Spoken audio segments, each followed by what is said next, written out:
Have you ever looked at a piece of music and thought, okay, I know what the notes are, but how do I actually count this? Well then, today's lesson is going to help you a lot. What is up everyone, CJ here, hope you're all doing well. And welcome back to my video series of basic music theory for drummers. So far we've talked about note values, rests, dotted notes, time signatures, and basic sight reading. And today we're going to talk about something that ties all of these things together. Subdivisions. Understanding subdivisions will help you keep better time, understanding rhythms more easily, and play more accurately with other musicians. So let's break it down. But before we get started, all my channel members out there can download everything from this lesson via the link in the members tab. So if you want some extra bonus content, consider joining the channel membership. The word subdivision might sound a little fancy, but the idea is actually pretty simple. A subdivision is just dividing a beat into smaller equal parts. Think of it like cutting a pizza. If the whole pizza is one beat, each slice is one subdivision. The more slices you make, the smaller the pieces become. In music, we do the exact same thing with rhythm. And in this lesson, I'm going to show you 4 very common subdivisions: eighth notes, eighth note triplets, 16th notes, and 16th note triplets. Let's start simple.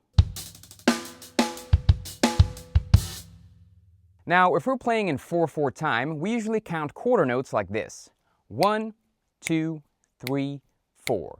1, 2, 3, 4. But if we subdivide each beat into 2 equal parts, we get eighth notes, and they're counted like this.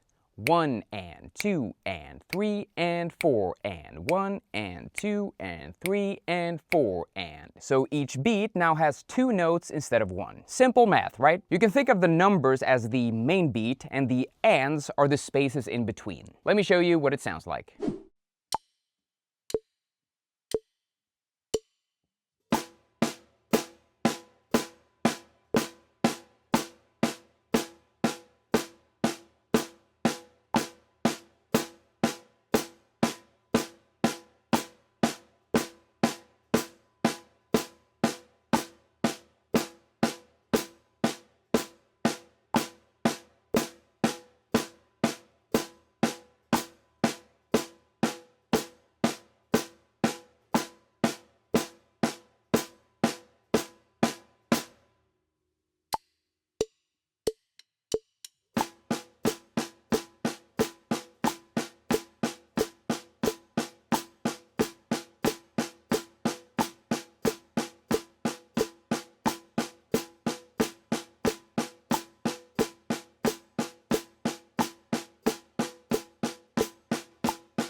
As you might already know, this is one of the most common subdivisions in music. Now let's divide the beat a little differently.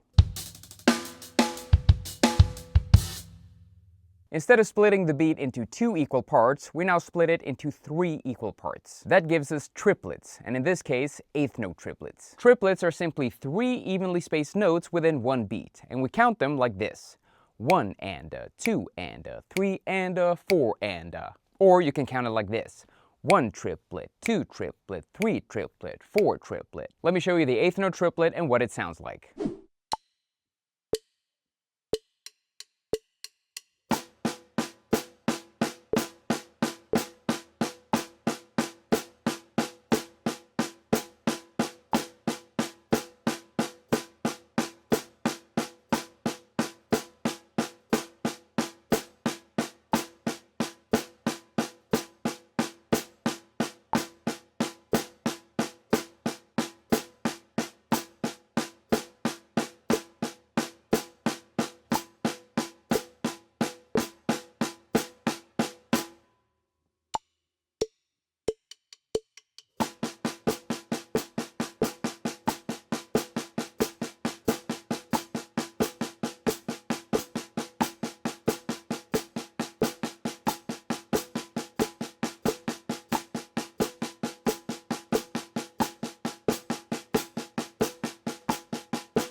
Triplets are the foundation of shuffle grooves, jazz swing feel, and blues drumming, amongst others. So it's really important to get comfortable feeling the triplets evenly. Now we're going to divide the beat even further.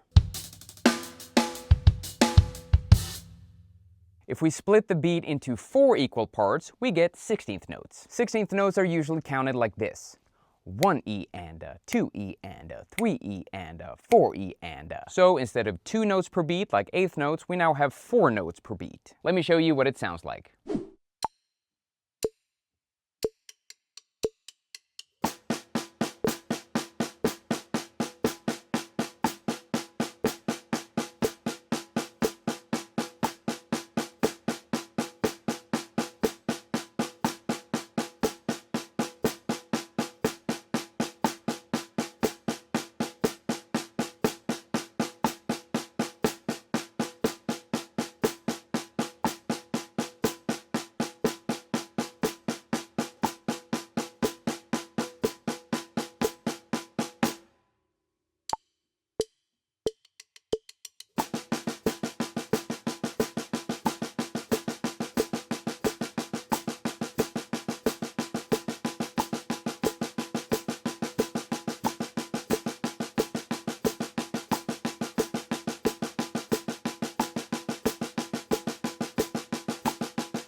Again, the important thing is making sure all 4 notes are spaced evenly. And that's why we practice with a metronome. Alright you guys, last one. This is where things get a little spicy. If we divide the beat into 6 equal parts, we now have 16th note triplets. These are essentially 2 groups of triplets inside one beat, giving us 6 evenly spaced notes. This is also called sextuplets. Now, I'm sure there are a bunch of different ways you can count 16th note triplets, but I prefer to count them like this. 1 and a 1 and a 2 and a 2 and a 3 and a 3 and a 4 and a 4 and a 1. For the last time in this lesson, let me show you what it sounds like.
This subdivision is very common in drum fills and gospel chops and fast linear grooves.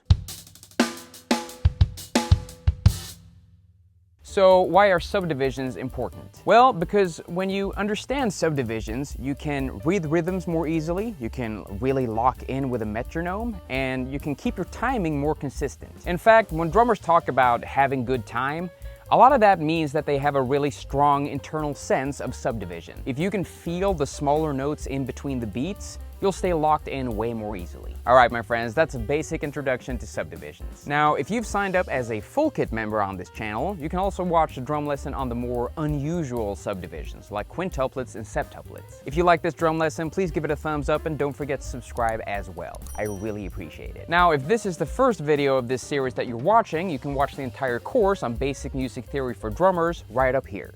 Thank you so much for watching everyone, and good luck with your drumming. I'll see you soon.